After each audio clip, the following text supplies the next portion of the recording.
Okay, I don't have a PA system, unfortunately, to hook up to. So I guess all of you children have to behave yourselves and be really quiet for an hour.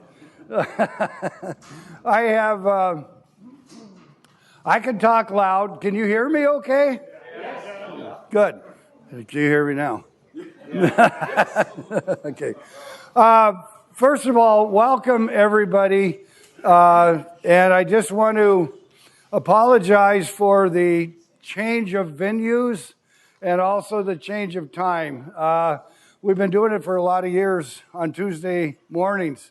But Greg Erickson, as you guys all know, is really kind of struggling. He's pretty sick. Cancer has really taken a toll on Greg. And Greg was not even able to come here at all this year. And it was normally Greg and I that organized this event. And the email that came to him requesting a time slot got past him. And he didn't know about it. He missed it, and I didn't know about it because it went to him. Bottom line, before we knew it, there was no time slot. And so I had to do some scrambling to, John and I were trying to figure this thing out, and we ended up finding this spot this afternoon. And so it's the best we could do, but thank you very much for coming. And I got the feeling tomorrow morning around 11 o'clock, there'll be a bunch of people sitting by Forum Tent 2 looking for somebody to come and talk, but I will not be there. So anyway, I just want to welcome you all, and thank you so much for coming.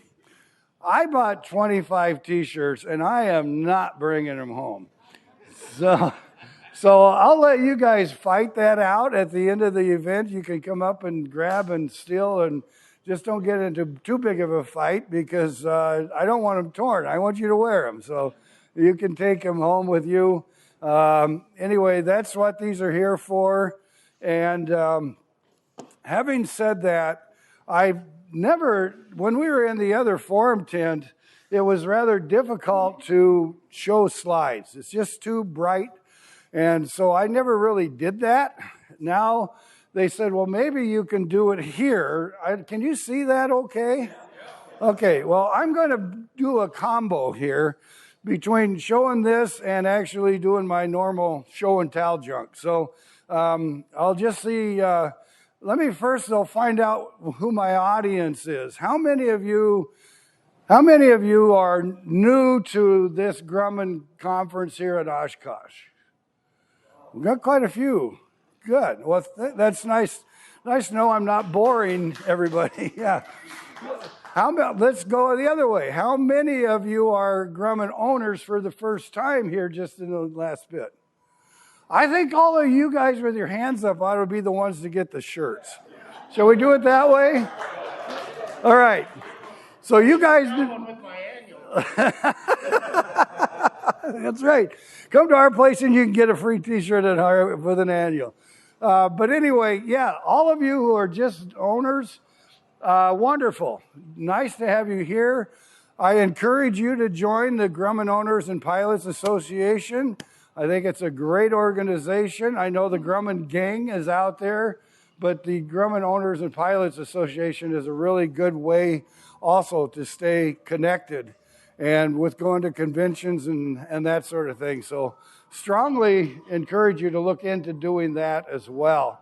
Every year I try to speak on different subjects, and I try to focus on things that have been kind of new and maybe a little bit different, and or things that have become problematic that a lot of other mechanics are probably not going to see just because they're not familiar with the way the airplane is built. And so I'm going to try to focus on those things today to try to help you understand some of the stuff that can happen, and we'll go from there. The first thing I want to talk about is the is the structure of the airplane. Of course, you got right here is the carry. This is the carry through spar. And that carry through spar is what this is right here. This is a carry through spar. And in the years gone by, I have brought a whole chunk of a spar. I've cut it down in size a bit. But the biggest thing that I really want you all, and I just re-emphasize this every year, is you've got to make sure you're addressing the corrosion on the top of your spar, because that spar sits in the airplane like this, and so this part of the surface is up. Your wing walk, where you're stepping, is literally right about here. And then you've got your landing gear attached to these components here. But what happens is that this area gets moist, this area gets dirt, this area gets humidity on it, and that creates what we call boundary surface corrosion. Boundary surface corrosion isn't so bad if you address it. If you don't address it, it turns into what we call intergranular corrosion. Intergranular corrosion is wicked. Intergranular corrosion is what is going on here. And I'm going to pass this thing around, so as the session goes on, I want you all to look at this. But right here on the edges especially, you can see a part that literally boiled off. The aluminum literally boiled off of this spar. And it's so deep that it's unrepairable. This spar had to be thrown away. This spar is not being made by True Flight Aerospace. This spar has a life limit of 12,000 hours. Life limit. You cannot fly it past 12,000 hours.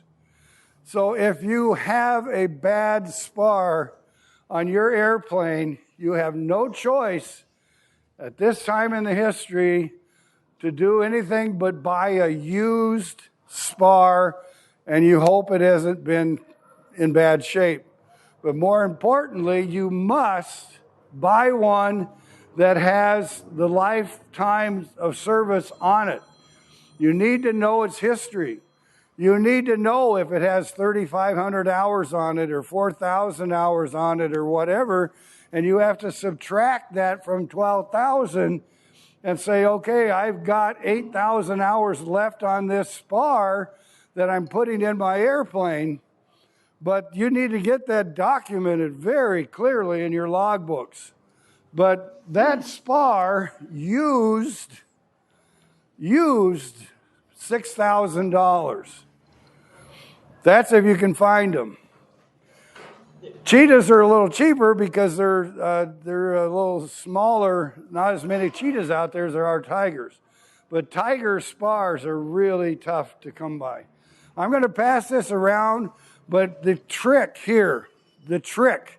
is that when you are laying on your creeper, on your airplane, and you've got your wing out here, and you got your landing gear here, if you lay down on the floor in front of your landing gear, so you're on the front side of the airplane, reach your hand up backwards, and you reach up in here like this, and you literally rub your hand around on that spar.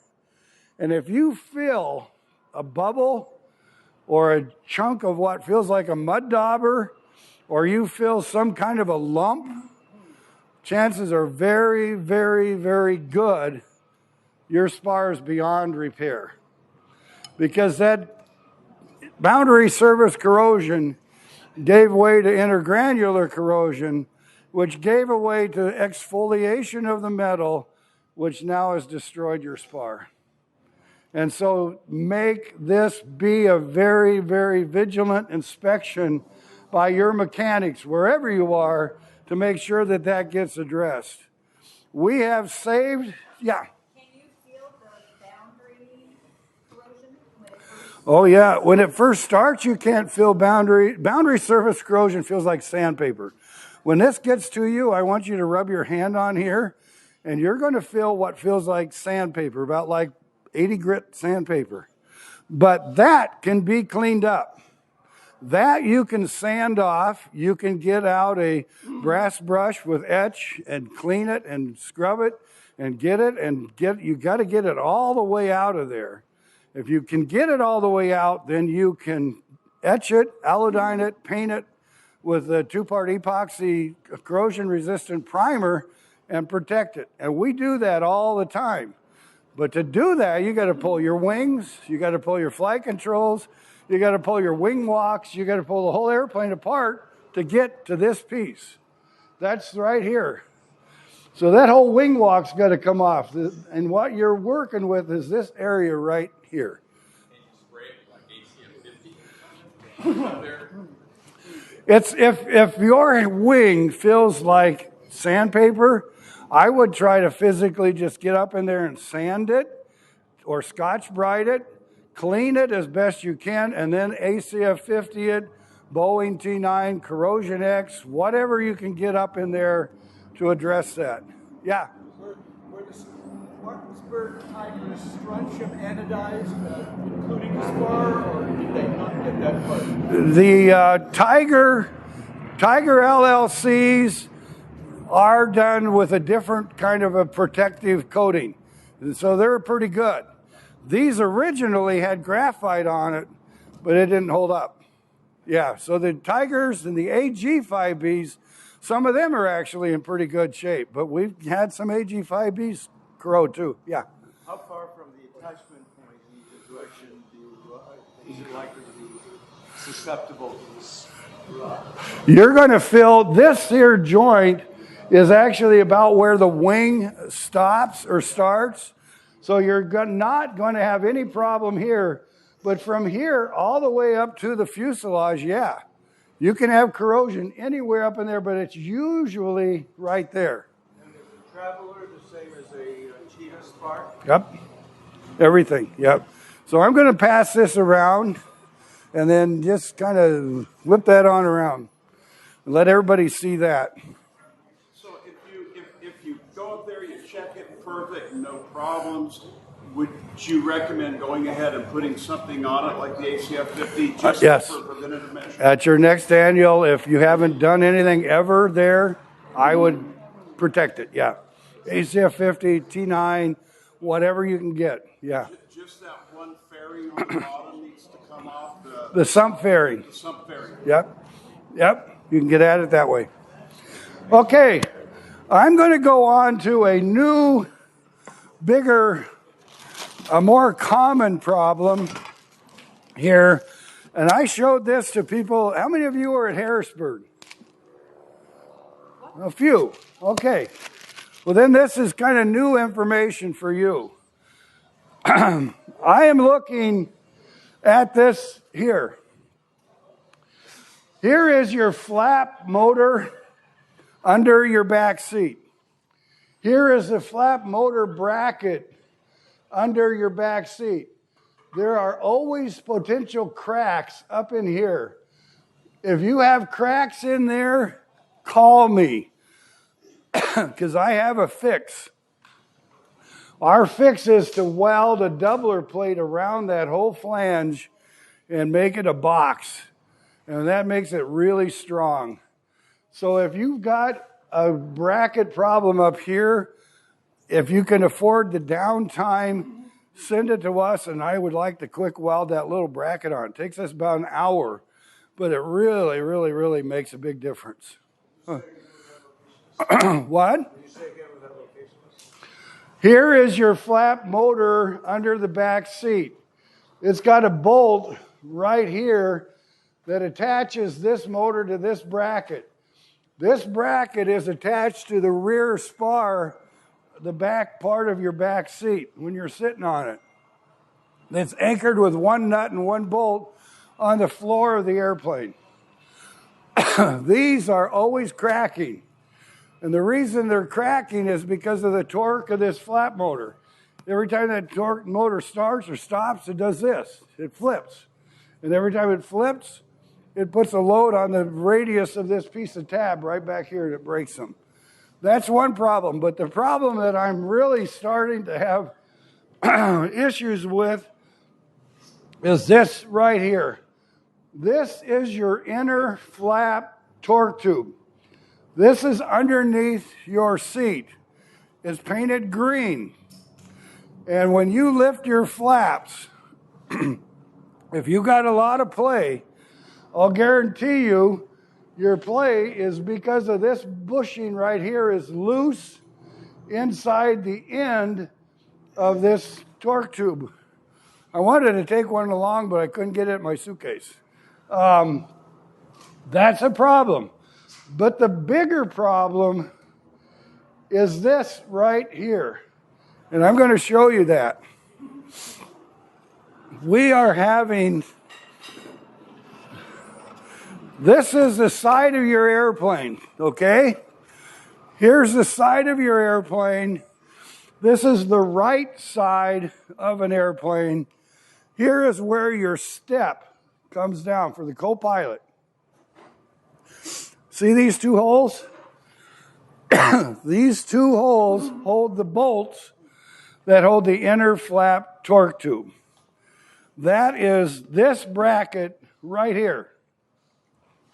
This bracket gets held inside like this. But, you see this? These are little bushings. In order to draw this down tight, they had to cut the honeycomb out.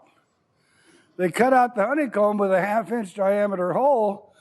The only thing that's holding that bolt to this bracket is the 20 thousandths thick aluminum skin on the outside of the airplane. So this skin here is holding all the weight, holding all the torque, all the twist of this bracket. Other than the two up here in the front are helping, but when these start flexing, if this gets loose, if this gets worn, that torque tube will twist and cock, and it'll start flexing these bolts. When that breaks loose, these get bad. The honeycomb goes flat, the skin dimples in, and then it cracks. And you can't see it unless you take the fairing off of the bottom of your wing walk, look up by the step, and look at those two bolts. And while you have somebody looking at those two holes, have somebody else grab your flap and go up and down. Have him flex that thing rather aggressively and watch these two holes. And if you can feel movement there, if you can see those bolts going in and out, I'll guarantee you if you don't fix it, you're going to have cracked honeycomb, you're going to have cracked skin on the outside of your airplane. And that is going to be a problem because then it makes this loose, which makes the whole flap system loose. What we've been doing, if the unit is just sitting there and there's slight movement in it, we cut a piece of metal about this big as we can get to fit in there, drill the two holes in it, put that piece of metal on the outside, preferably about 40 thousandths aluminum, and then put your bolts back in. Now you're spreading that load out into this whole area, and it'll stop that from coming loose again. You rivet that doubler in place? The only way you can rivet that doubler in there is if you take the wings off, the wing walk off, and everything else. If it is not cracked, I wouldn't go there. I would just put the doubler in there. Minimally do just a doubler. Some guys, sometimes you could add like a little bit of coating of Hyzol and use some Hyzol glue, adhesive to adhere it to that. That will help a lot, but don't Hyzol your bolt in. Don't put so much Hyzol in there that it oozes into your hole and now you can't get your bolt out. But that's a real problem. Yeah.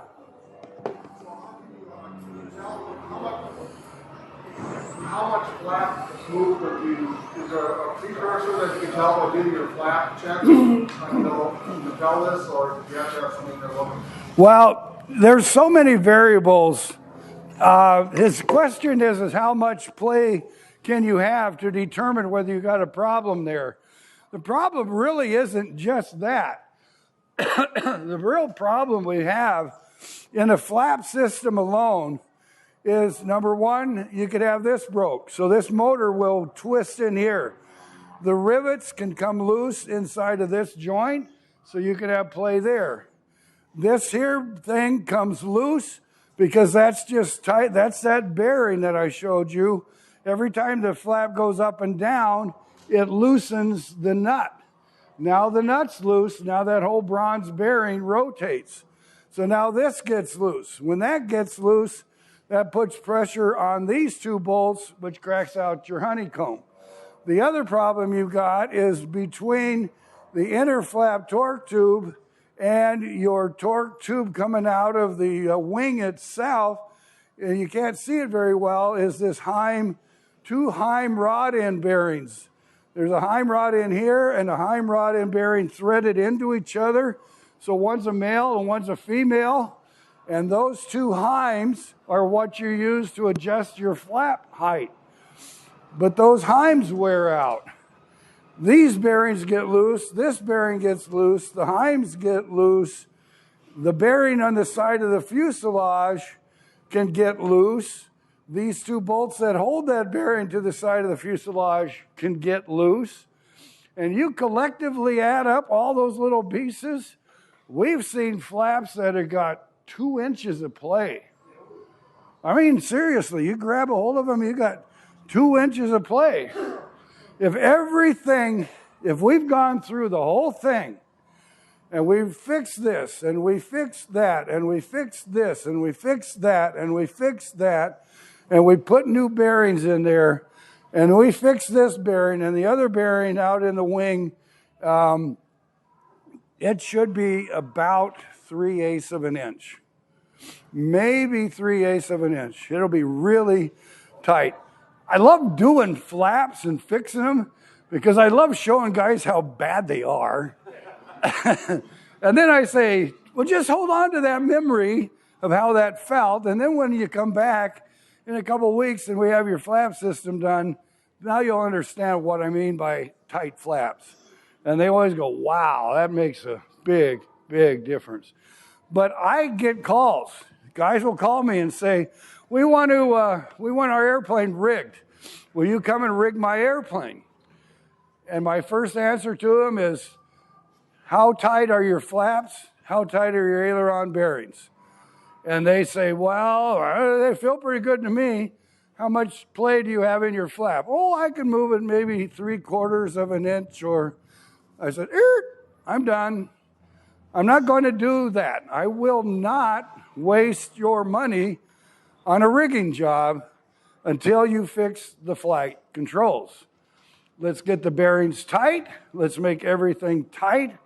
Now we'll talk cable tension and travel and rigging. Then we'll do the rigging. But I am not going to do the rigging just because you want it rigged, because I'm wasting my time and your money doing that. So it's very important. But I really, really want you guys to not forget this. This is really important because it does happen. It's happening, I would say 80% of my airplanes are coming through my annuals. We're doing something to this. Fortunately, we don't have to pull the wings on every one of them, but we are doing this doubler on over 80% of our airplanes. Yeah.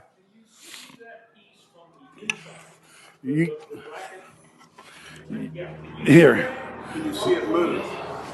You can't really, because the only way is if somebody, usually when the torque tube is hanging onto here and you have somebody outside moving that, you're going to see this bearing move and you're going to see the green tube going up and down, but you're not going to see this because this is right up against the skin. And so it is kind of tight, but what it's doing is it's pulling on it, it's jerking on it, it's trying to pull it into it. And so when that happens, that's why it cracks out of here and goes out of there. So just know about that. Yeah. Did you see those two bolt holes from underneath when you pull the sump? You don't need to pull the sump cover. There's the inspection plate that's after that by the step. Here's the step. The step comes out here. There's another hole right here. Go right up through that hole, and you can look in there and see it. The other way, yeah. So that's these pieces here that we're talking about. Any more questions on that one? Yeah. Are you seeing a trend on the two-seaters versus the four-seaters? I mean, the four-seaters just tend to be a little bit bigger, so it's more weight, more... Yeah, the design of that is totally different. It doesn't have any of this. Right. Yeah. So you're not having those kind of issues on a two-place. I didn't know if you were dealing with similar issues with class systems on the two-seaters. Not to the extreme we got on the four-place. No. But this is happening. The AG5Bs and the new Tiger LLCs they got smart, and they put a bracket on the outside. They put a doubler on there. So some airplanes have it done. All right. Any other questions about that? Yeah.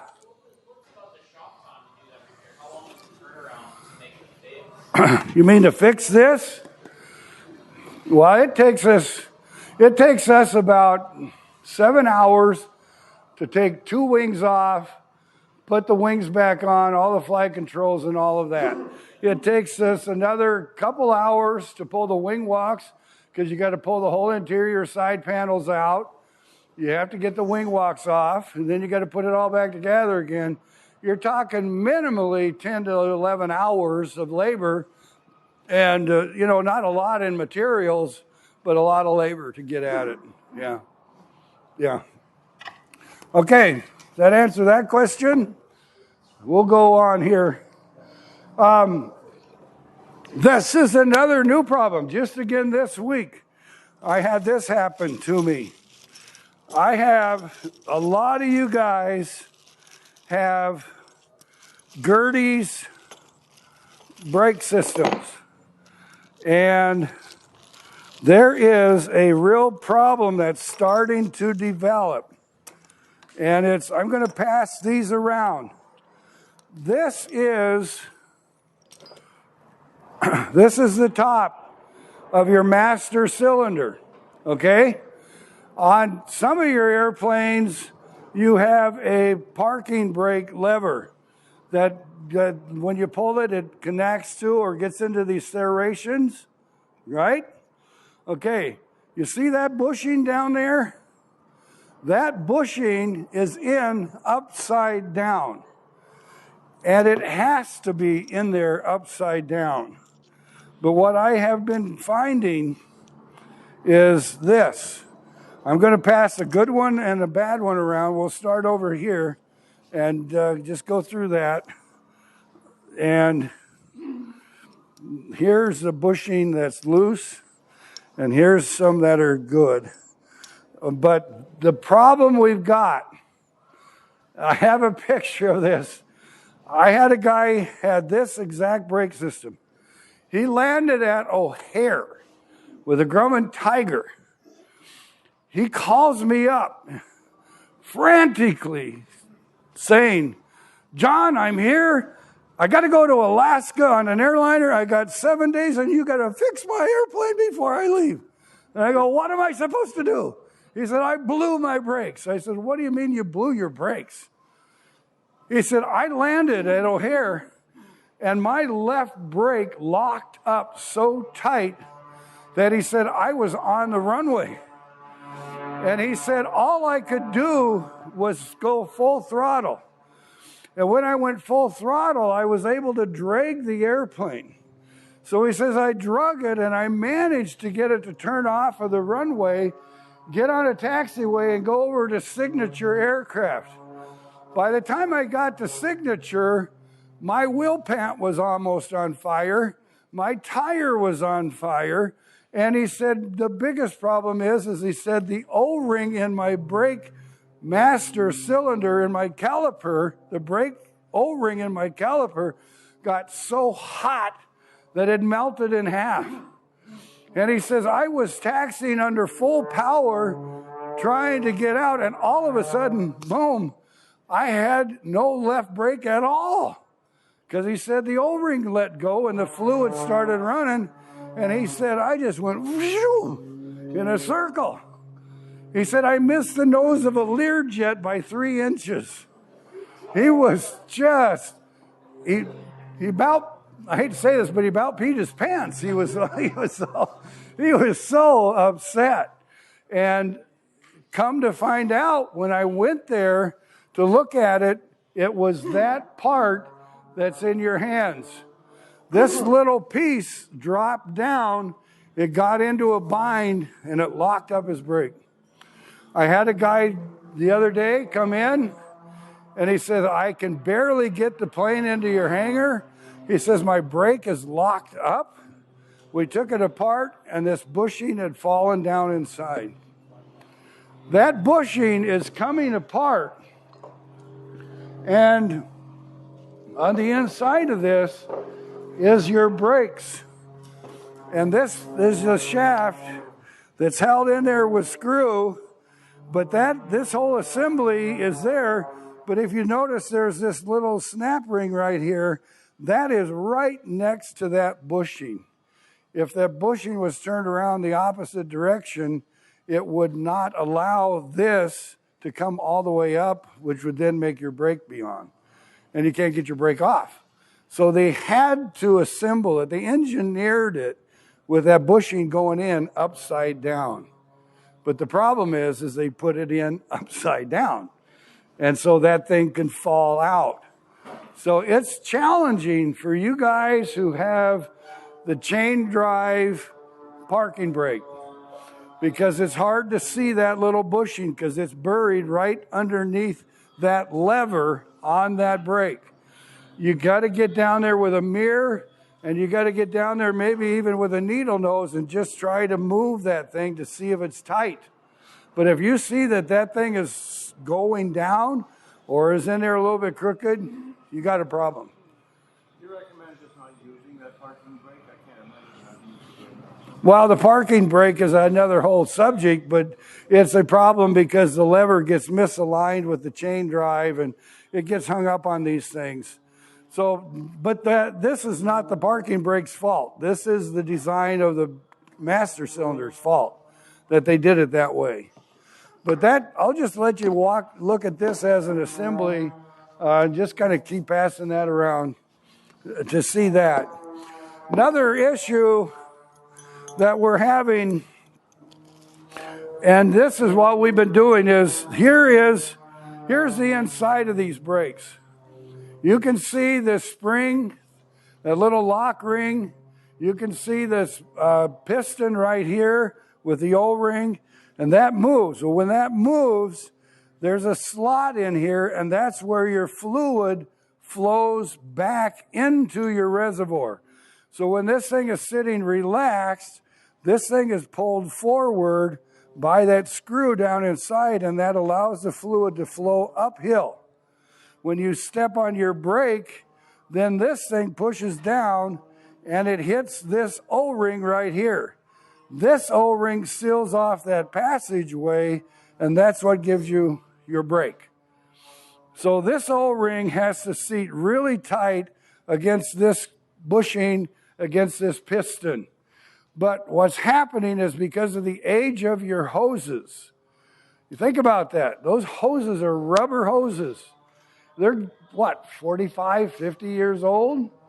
Well, the rubber is starting to break down inside those hoses. That rubber gets under this O-ring, and I have guys calling me up, and they're saying, I don't understand it.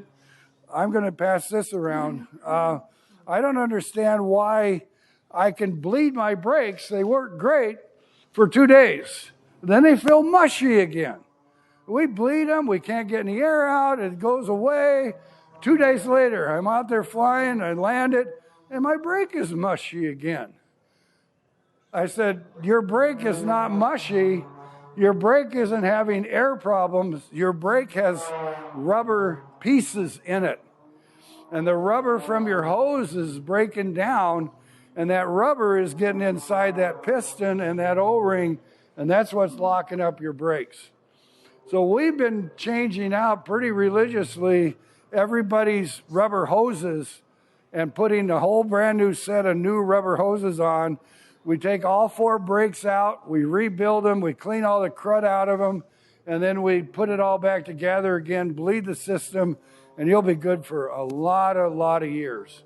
But that really needs to be addressed as well. Yeah. Yeah. Some issue between the older master cylinder and the Tiger, the newer cylinders. I say newer. Yeah. I mean, I have a 76 Cheetah. I have the older, thinner. Yeah. I wasn't sure which one is which. Yeah. You have what you're seeing passed around, which is the Gerties. And that's the Gerties. And the ones with the serrations in them, guys panic, they're coming in too fast or too hot. They can step so hard on that brake that they can actually bend that shaft. And now the new AG5Bs and the Tiger LLCs came out with a Cleveland 10-53 brake assembly, and that's got a lot bigger shaft. That's a much better brake. Besides that, yeah, right. Besides that, Gerties is no longer in production.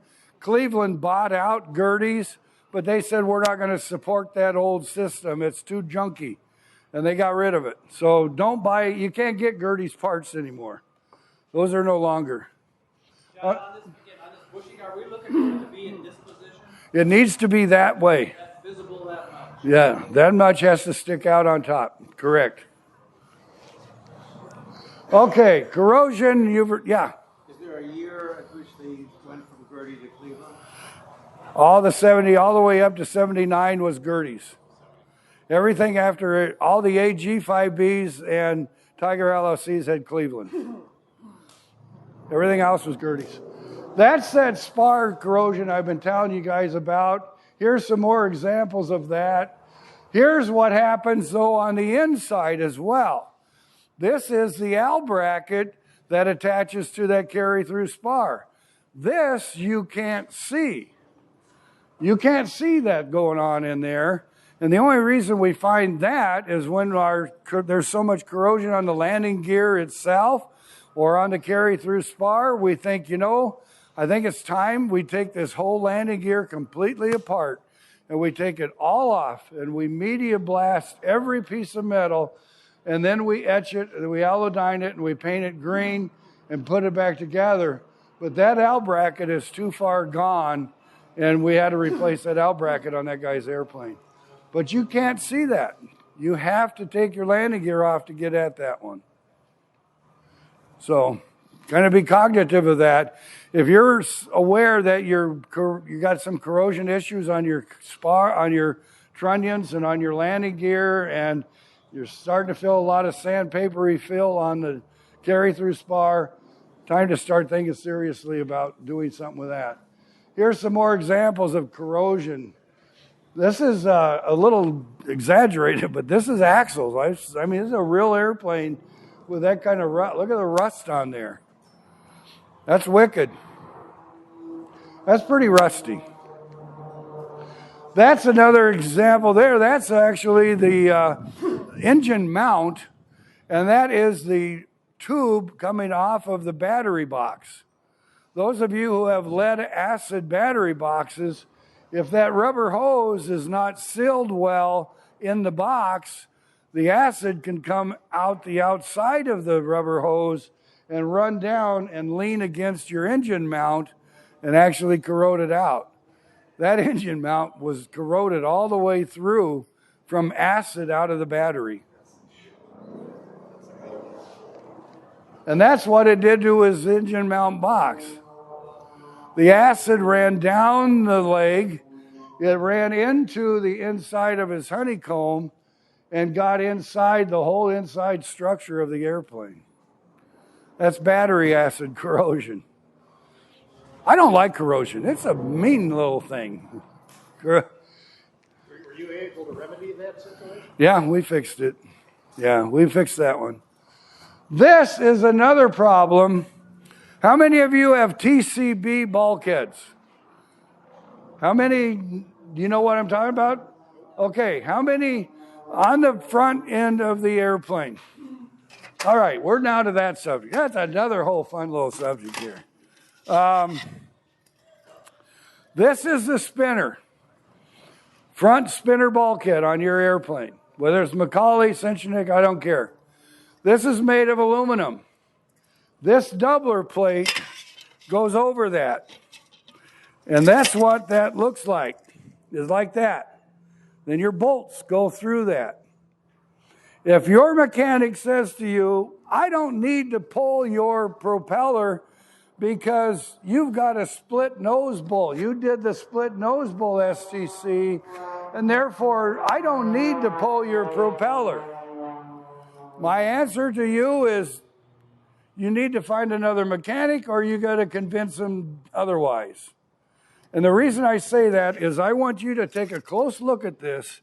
This covers this.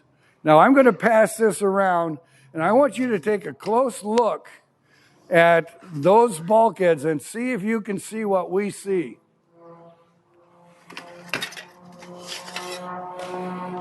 Here's another one. It's pretty obvious on this one what's going on. I'm going to show this one over here. But what I want you to notice about that is that if you find the crack and you see the crack, there is no crack coming from the hole. Never have I seen it crack from the hole. Every time it's cracked about 1/8 of an inch away from it. And the reason it's doing that is that the bolt head on the prop has a washer head machined into the back side of that head. And that washer head is sharp. And when you torque that down to 45 foot-pounds on a Cheetah or a Traveler or 60 foot-pounds on a Tiger, that washer head is crushing into that aluminum. And then it will crack it out. What we do every time we pull a prop, we put a new washer under the bolt head. I never ever reuse the same washer again. Because if you pull that prop off and you look at that bolt and you look at that washer, you're going to see the washer is concave. And so that concave puts pressure on that aluminum and it cracks it out. Not in the hole, but beside the hole. Yeah. Any reason not to go to carbon fiber? Now that's the next subject. This is the carbon fiber. The TCB made this. This is a carbon fiber graphite front spinner bulkhead. This bulkhead is good. I liked them. I still like them. The problem I don't like about them right now is they aren't making them right because the holes don't match up to the hole in the propeller. You have to file the hole to get the bolt to go through. They have misaligned their holes in that. But the other thing I want you to look at, and I'm going to pass this around, is I want you to notice how the graphite over time breaks down. Again, changing out the washers every time you pull that apart is important because then the surface is flat. But if that gets concave, that puts more crushing pressure on this graphite fiber and it wrecks them. And as you can see, this one has holes that have elongated because the fiber has now deteriorated on it. But the more important, Question. TCB says just use the washer and the bolt. Don't use. That's correct. How would you feel about using this with the TCB to more equally distribute the pressure? We're finding that the TCB still crushes regardless.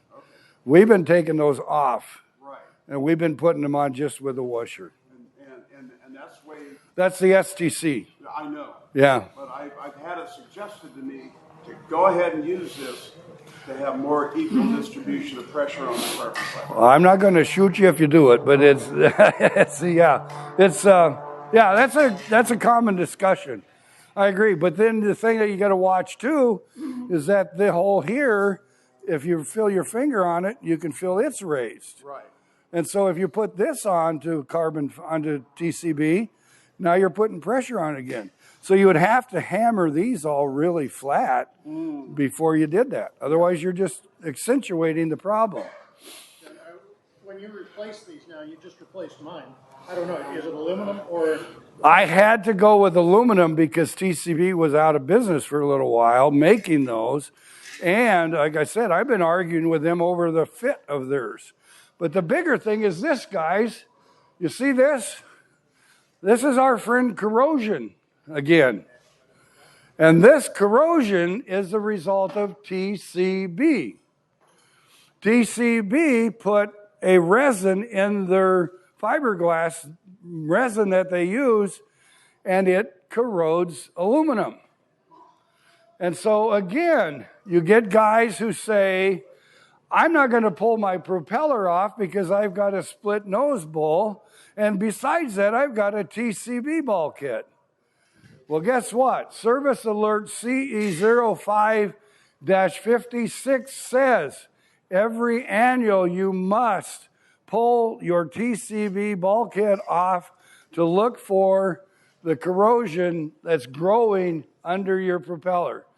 I just this week had another propeller with a TCB on it, and it only had like, I think 600 hours on the prop.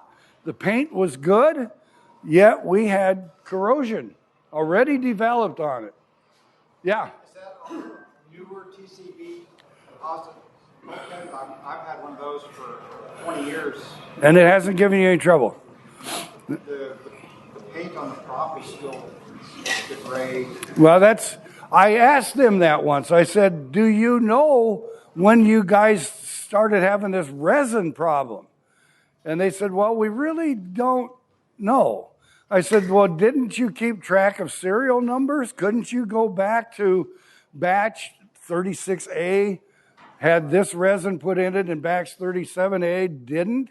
Can't you guys do that? And they said, we don't keep those kind of records.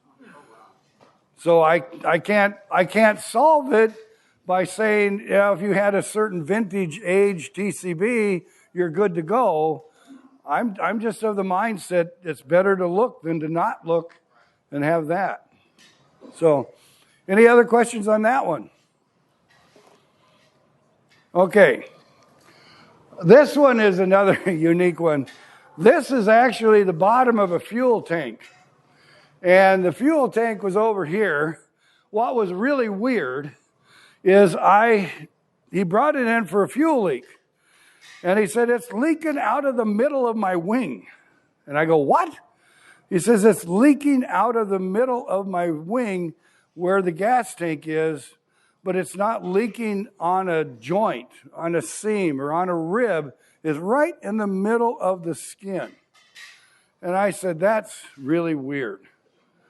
So we opened the airplane tank up, and what we found is that somebody took a Safe Air SA-53 drain valve out.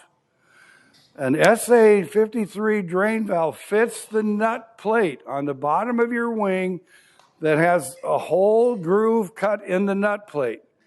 And that groove in the nut plate is where the water goes in. And then the SA-53 has the holes for the water to get out right next to the hole in the nut plate, right at the bottom of it. Somebody found a 7/16 20 pitch drain valve that fit the hole, so they just stuck another drain valve in there. This drain valve had the hole up above. It had the hole a ½ inch above it.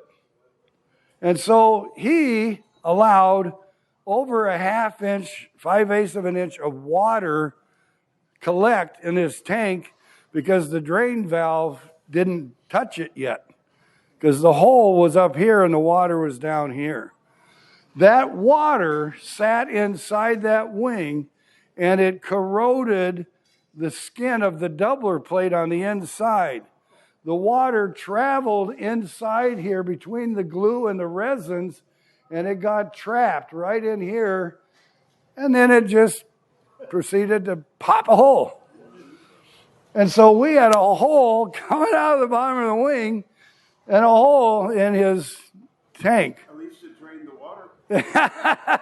Yeah, we got rid of the water. So anyway, that's what happens. So be very vigilant. If your mechanic says, well, I don't have a 53 drain valve here, but I do have one that fits the thread, let's just use that guy. I would say to them, no, let's not use that guy. We need to put the correct drain valve in there. So any other questions about drain valves or corrosion? Huh? Yes. Yeah, that's a good question. He's asking the question about how many of you guys have got leaking drain valves? You've had them on your airplanes. A lot of times you replace the valve and it's still leaking, right? And you think, well, why is that? I just put a brand new valve in there. The issue is this. The drain valve itself has an O-ring, okay? And that O-ring seats itself against that aluminum skin. Inside the tank is a nut plate that's held with 2 rivets. When you tighten that drain valve down, you're putting a shear load on those 2 rivets. You're trying to twist that nut plate. And so you're loading those rivets. And over time, those rivets get soft and the fuel drains out the rivet hole. So it may look like it's coming out of your drain valve. In reality, it's those 2 rivets are starting to leak. The way to beat that, let me get a drink a second here.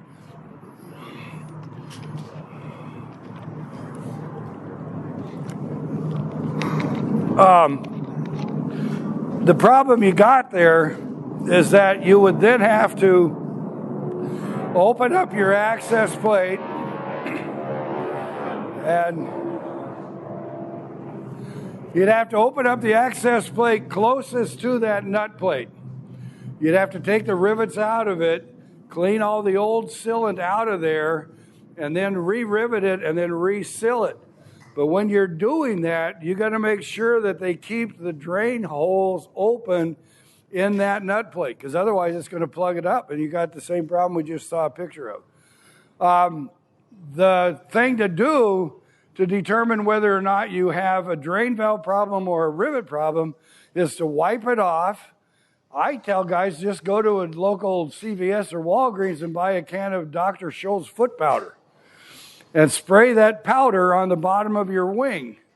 It dries out white powder, but as soon as it gets wet, it'll change color. Dr. Scholl's foot powder works great because that's cheaper than hiring your mechanic to go under there and have him spray it and say, hey, you got leaking rivets.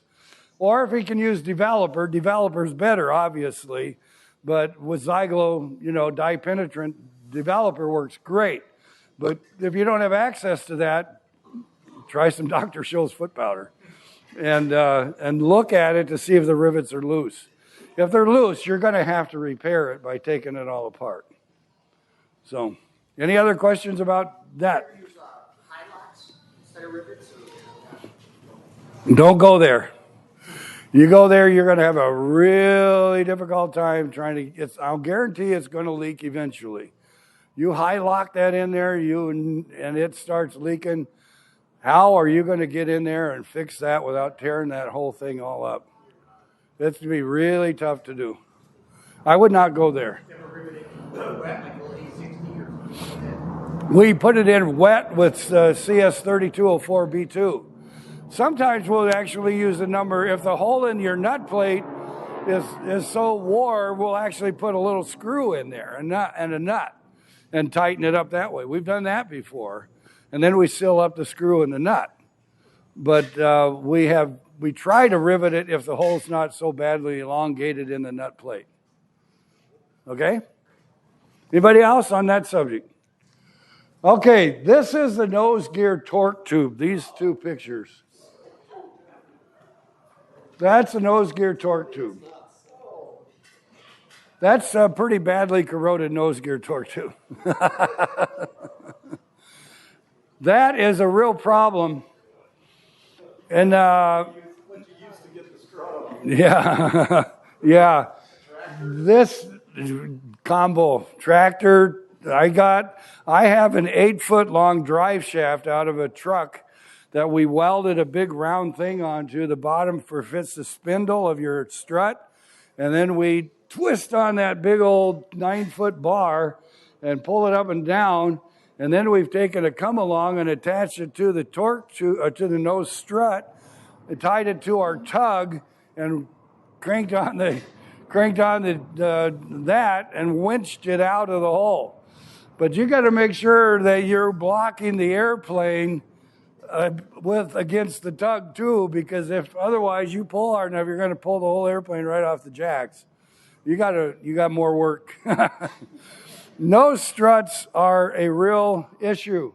The biggest problem you got is those of you who have nose struts with the shock absorber, shimmy dampeners, you call them, on them. And what happens is that you're supposed to remove that nose strut every annual according to the service manual.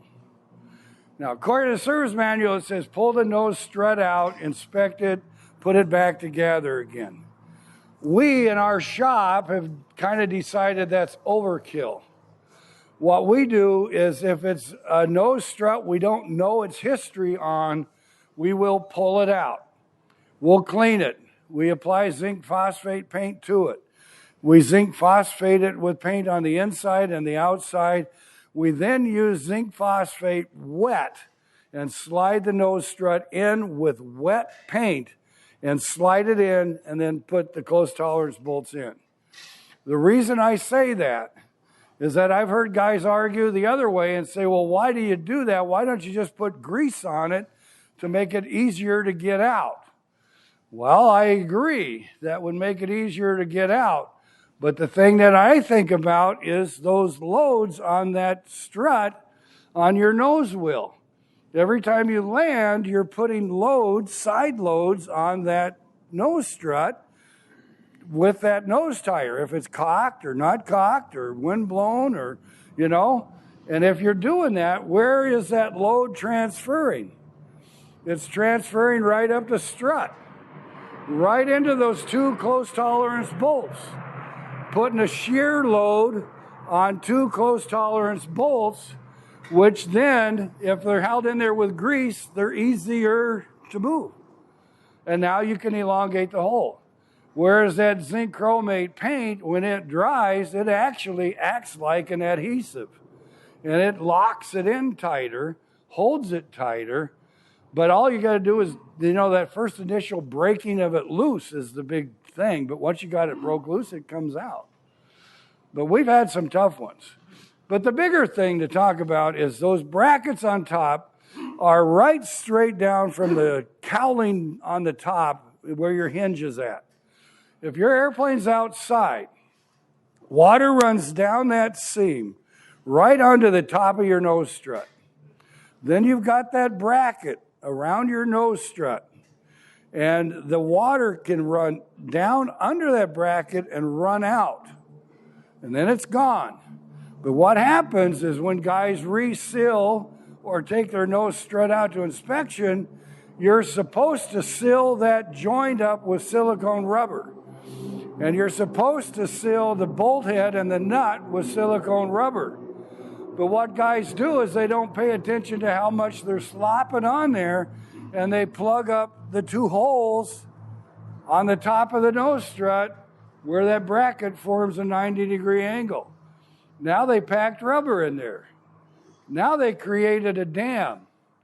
And the dam won't let the water run out, and now you got rust. And that's what caused that one. That was caused by a bracket that was put in improperly, and it sat there for a long, long time and created that problem. We do it every 4 years. If it's an airplane outside, we do it every 3 years. And I write it that way in my logbook. I'll say, I'll ask the owner, is your airplane sitting outdoors? And they say, yeah. I said, okay, our policy, every 3 years, you've got to pull the nose strut. If it's an airplane that is in a hangar, we find after 4 years that it really does not hardly have any rust in it. It's still rust. It's still worth cleaning. It's still worth redoing. But I think you can get 4 years out of it, personally. That's how we are. You know, the FAA could come after me if they wanted to. I don't. Is anybody sitting here? Oh, hi there. Okay. This is another toughie. This one here is, I'm going to give you these. Yeah, let me have that one. This is a real problem. This problem has gotten so bad just this year, 2022, we have had to replace 7 rear spars in the back of the wings of AG-5Bs. 7 of them. And this is what's going on. That piece of aluminum is made of aluminum. And that little chunk of metal that I gave you to look at with it, that little chunk of metal is made out of steel. AG-5B, in all their wisdom, decided to put a piece of steel against a piece of aluminum. We have a major dissimilar metal corrosion battery going on here. And it is eating those so badly that they're exfoliating to the point where you can see these are spars I've just gotten in the last 3 weeks. Seriously. If you own an AG-5B, or if you own a Tiger LLC, or if you own a 1979 AA-5B, there's a few of the 79s out there that have this same extruded piece of aluminum spar in it, and they put the steel plate in there. The AA-5A does not, because they were built with aluminum. What year? Need to look at it. Take a magnet. That's all it takes. Just take a magnet and go up to that little piece of metal and touch it. If you touch it and it's attracted to it, you really don't have a choice. You are going to have somebody look at that problem. I've had guys fly in with fuel leaks. And they say, it's the weirdest thing. I got the fuel coming out on my flap. And I go, well, how is it coming out on your flap? Well, I don't know, but it's right in the middle of the tank, and it's flowing over my flap. And I said, go take a magnet and touch that little piece of metal. And they do. And I said, you have corroded so badly through that spar. If you look at the back side of it, that's fuel tank sealant. This is the back side of your fuel tank. And that's fuel tank sealant on there. But that is corroded through so badly, it'll poke a hole, and you got fuel coming out of your wing. So this is the flap rub strip, right? That's the strip that's attached to the bottom of the wing. Now, the 79 had a roller there. Some of them had a roller on there. And mine just broke. Well, So I got a new one of these from Fletcher. oh boy. Are they steel? I would touch a magnet to it, because I'd almost lay money on it. He gave you a steel one. I just put them on like 2 weeks ago. I would say you may be taking your flax off in the next 2 weeks. Where is that? I got the little roller. Okay, where that little roller is, that's what we're talking about. that what the whole design behind that is, on your flap, you got that doubler, right? And that doubler is kind of just sitting there. And then on your wing is that piece of metal. Well, what that's designed for is that when you're flying and you got a lot of pressure pushing against that flap doubler smacks against that striker plate there and keeps the flap from bending. It keeps the flap straight. It's holding the flap in position. And so it's valuable. You can't fly without that because you'll bend your flap. Now, it does go like this. Yeah, it curves up. It curves up. Yeah, it's a wonderful trough for water. Like that. Yeah, That's the proper way. that's exactly right. And that's why it's a perfect trough for water to catch in there to create even more corrosion. Right? Yeah, it's a cool idea. Good design. Or you get a magnet onto that. You can see it. There's a little piece of it sticking out past your wing. Just a little tiny piece. And you touch that, and if it's magnetic, you got a problem. Yeah. So on early 75s up to like serial number 100, there was no rub strip at all. Right. After that, they put the rub strip. They originally started with aluminum rub strip. Right. They went to the roller.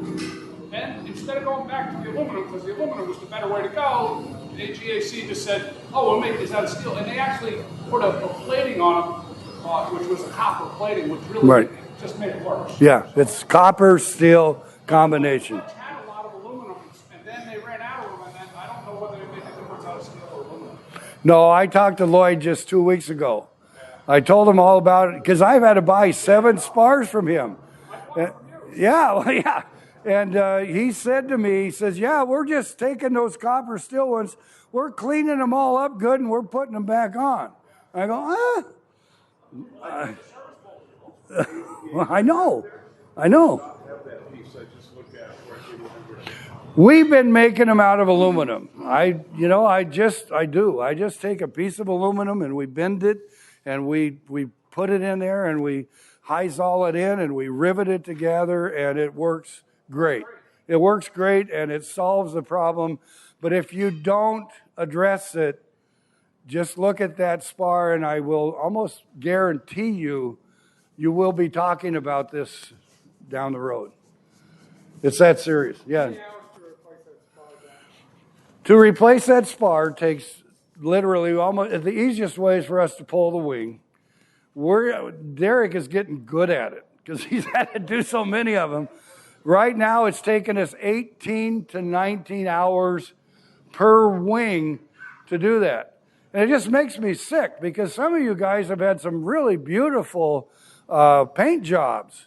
And then we have to take and put this new spar in there, and we have to use adhesive, and we have to use NAS rivets every 3/4 of an inch, double row, top and bottom, to secure that whole thing in there. I just, like I said, we've done that now 7 of them this year, and it's like, man, I hope this stops, but it's like cancer, and you can't stop it. Yeah. If you got the little roller bearings, you should be okay. If you got the roller bearings, you're okay. If they're still holding up. Eventually, they may not hold up. Then I would go to a piece of aluminum, but I would not go to True Flight and order in their copper one. Yeah. I got the roller on mine, but I'm good. You good? Yep. But keep an eye on that roller because if it breaks, Yeah. it's worse than Yeah. It actually just, I don't know if the flat flexed or whatever, you broke that roller right off. Yeah. Here's another picture of it, but you guys are looking at exactly. You always smile.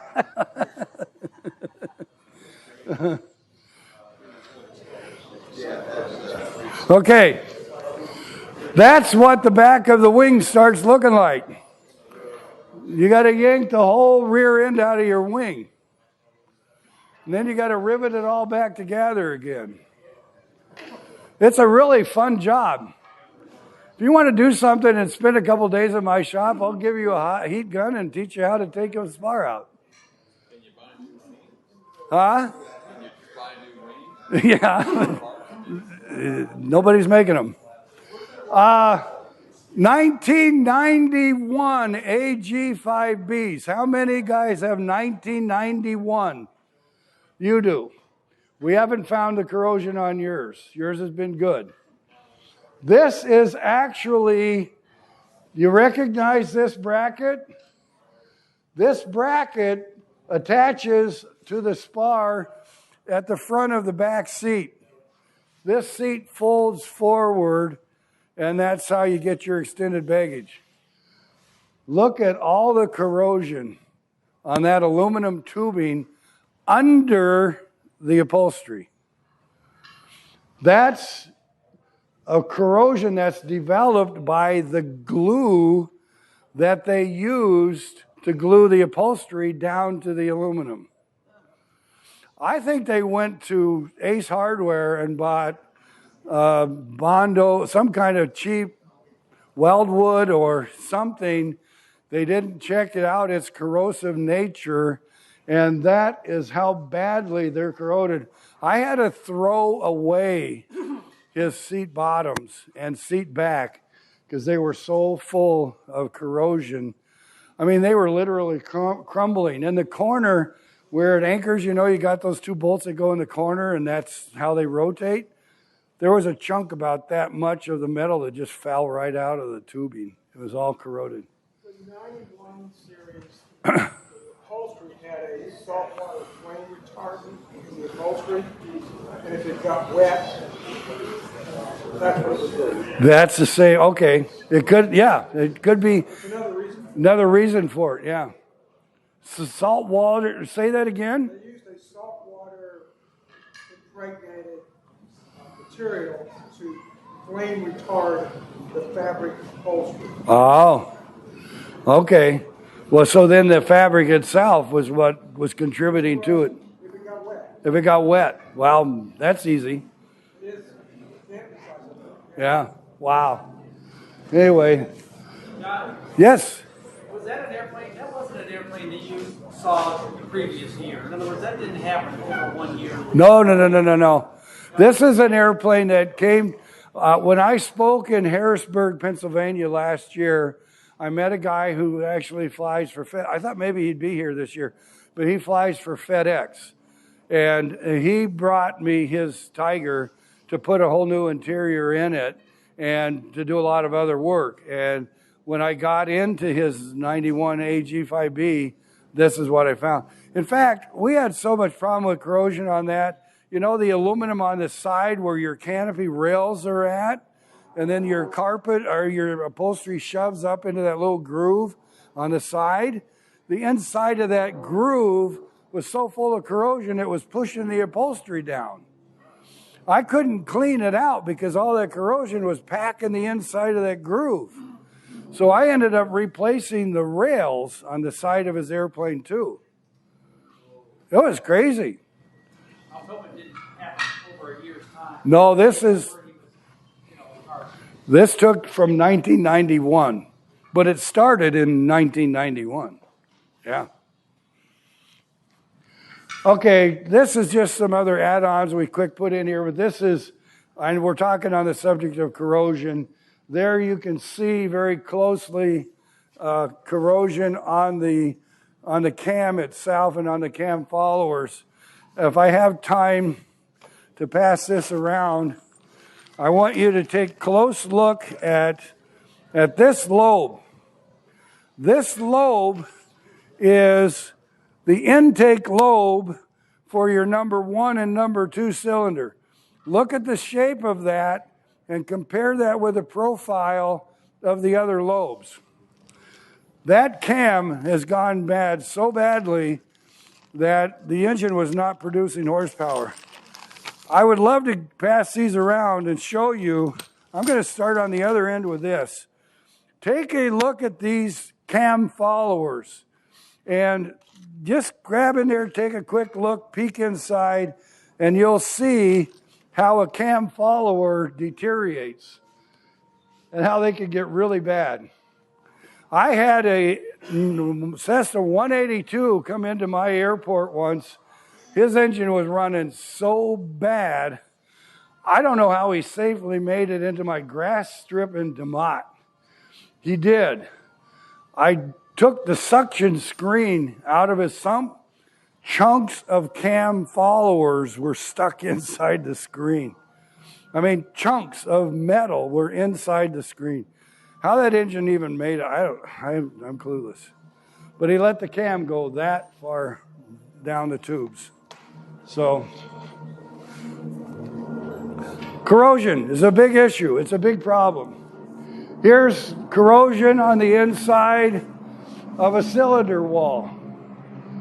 That's what corrosion looks like when it has time to just sit. It can corrode on the inside of your cylinder wall there.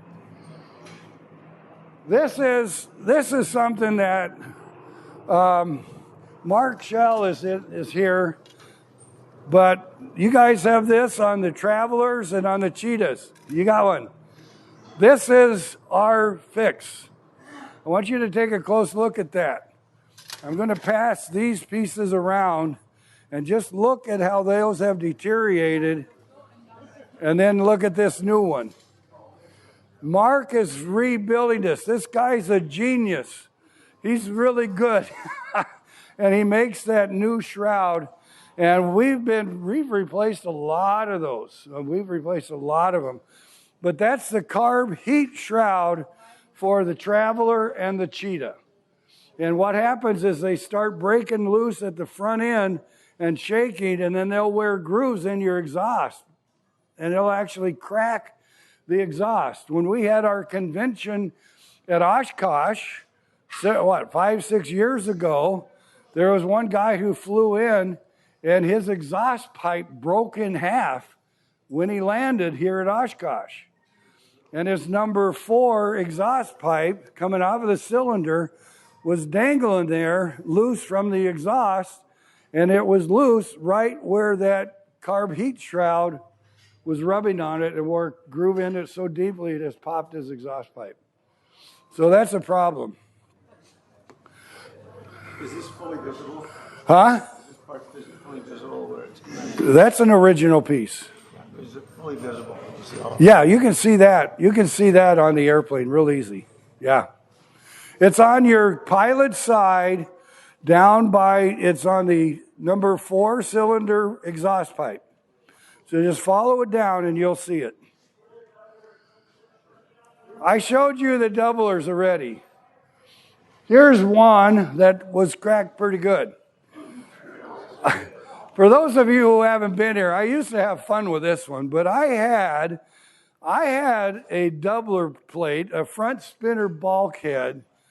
I pulled the spinner off of it. I took the screws loose. I pulled the spinner back, and I had 7 pieces fall on the floor. I mean, it was so broken that there were nothing but pieces. And they were being held in by the 6 screws in the front of it. The worst problem is somebody didn't catch the cracks in it. That propeller had 130 hours on it. Brand new Synchronic propeller. And it destroyed the propeller. The metal was shaking so badly it cut deep grooves into the face of the propeller, and we had to throw away his Synchronic propeller. Yeah. How many years should you get when the bulkhead gets changed? Because I've had mine done too many times. That's, to me, I'm not an engineer. I wish I was. My personal opinion is that this bulkhead has been heat treated incorrectly. It is so brittle that when they torque it down, that's putting that loads on there like we talked earlier about those washers. I still say these have been heat treated wrong and they're making them crack. We're having ones that only have 100 hours on them and they're cracked. Who's producing? Fletcher. Fletcher's having somebody else make them. Has anybody talked to them about that? Yeah, oh yeah. I've sent them back. Blue in the face trying to figure out how to solve that problem. Problem is those front bulkheads are about $400 and some bucks now. I know. I just saw it Yeah, they're really getting expensive. This is an AG5B. This is another problem on the airbox. I don't know if you can see that, but there's a big crack here. And this is on the front face of the AG5B carburetor airbox. Look that over really closely, guys, if you have an AG5B, because it'll crack. There's another propeller that lost its spitter. They can go away pretty quick.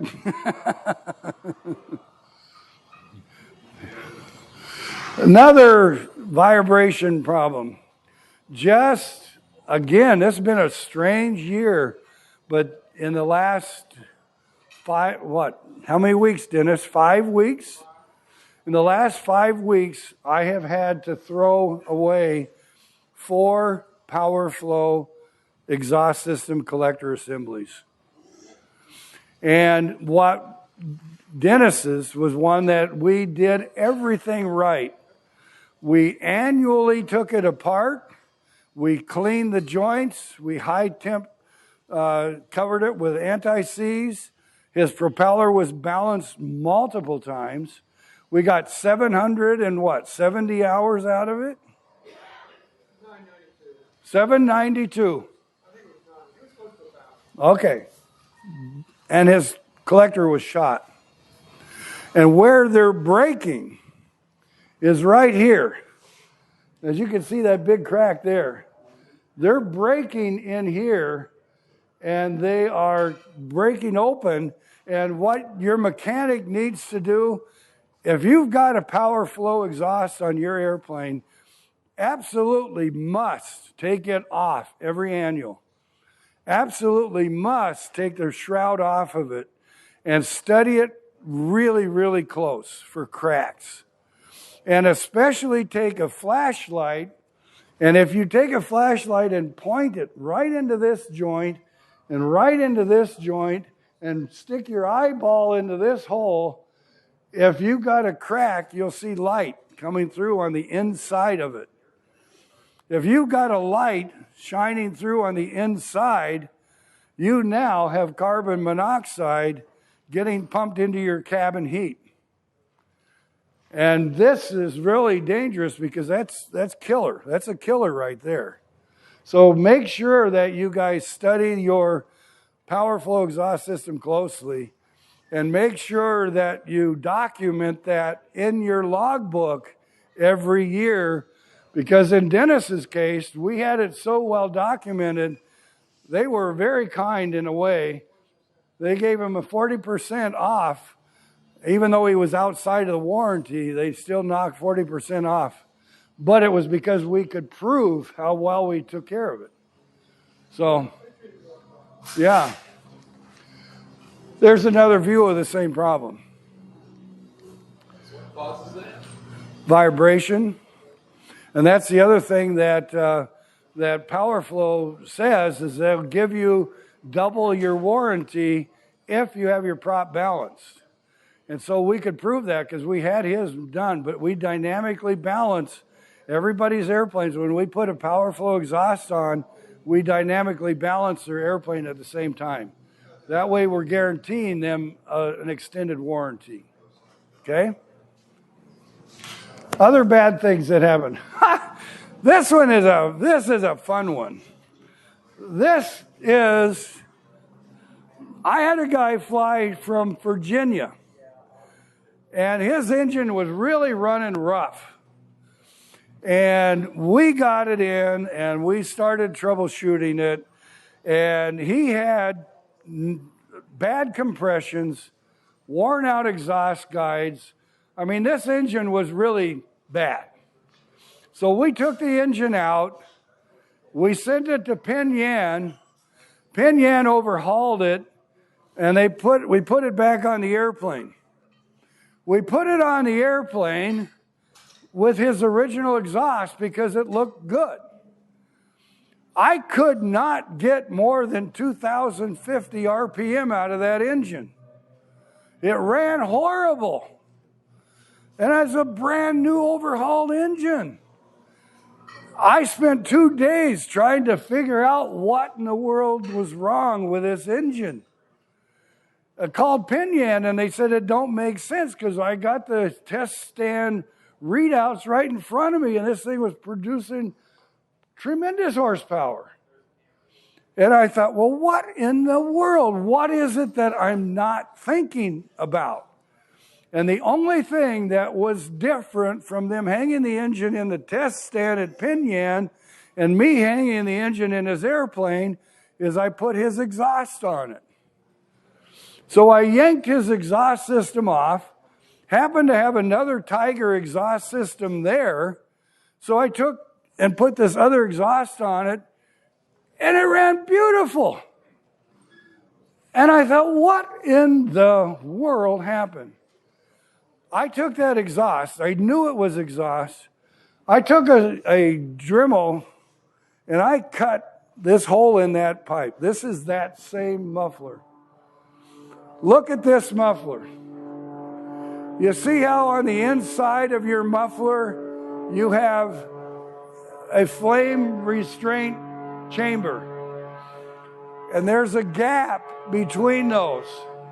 When that air from your exhaust goes into that muffler, it gets inside this chamber, it blows around inside of it, and then it shoots out your stack. His muffler, somebody built it wrong. And these two tubes were so close together that over time the heat expanded it and it swelled it, and it literally closed it tight all the way around the inside of that muffler. And the exhaust gas could not get from this chamber out the exhaust pipe. This one got here and it would run a little bit because it was able to get out. But I could not get the exhaust gas out of here to go out the exhaust. Never in the world. You could look up this with a borescope, you couldn't see it. I could look up it through the tailpipe and couldn't see it. I looked down the pipes on the inside, I couldn't see it. I mean, you could not see that problem.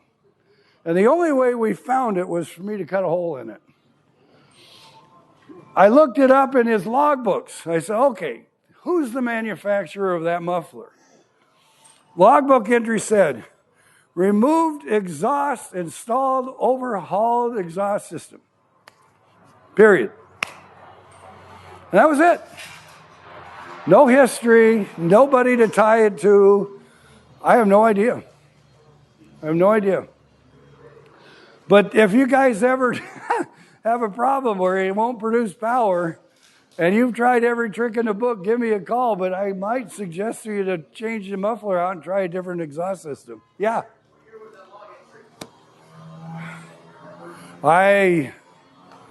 This happened about 2 years ago. I think it was probably about 7 years ago. I mean, I'm having exhaust systems built by Aerospace Welding now out of Minneapolis, Minnesota. They're doing better. Let me put it this way. They're doing better. I don't know. I don't know. That's all I'm going to say is I don't know. Yeah. Well, what's weird is it probably never worked properly. It probably never did work properly.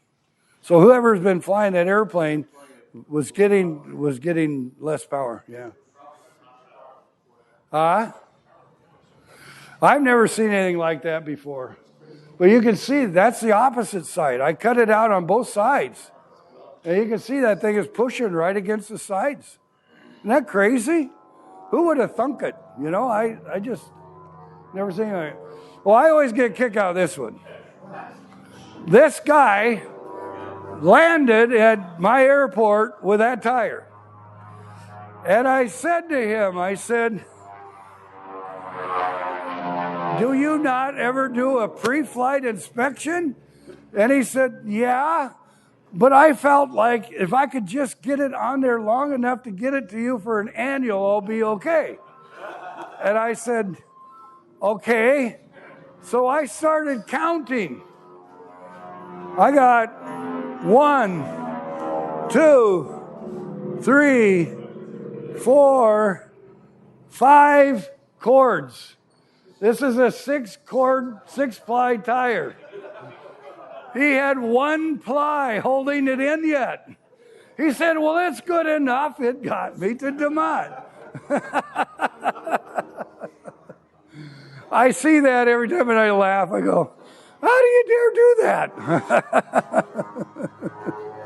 So anyway, this is on an AG5B. This is the outlet for the cabin heat on the firewall. This was the result of one of those power flow exhaust systems that I showed you with the big crack. Can you imagine? All that carbon monoxide inside of this whole tube was flowing out here. Fortunately, when he brought it to me, it was in the summer. Can you imagine what would have happened to him if he had been flying in the winter with that exhaust system? That's sad. You need a carbon monoxide detector. You need a carbon monoxide detector for that.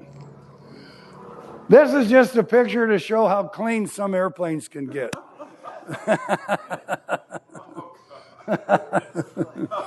There's just a little dirt in there, but it's not bad. Pieces of plastic. That's all that I have. I don't know how much time I've taken, if I've gone way beyond or not.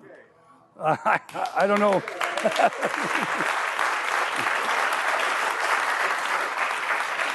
Anyway, what time is it? Anyway, I don't even.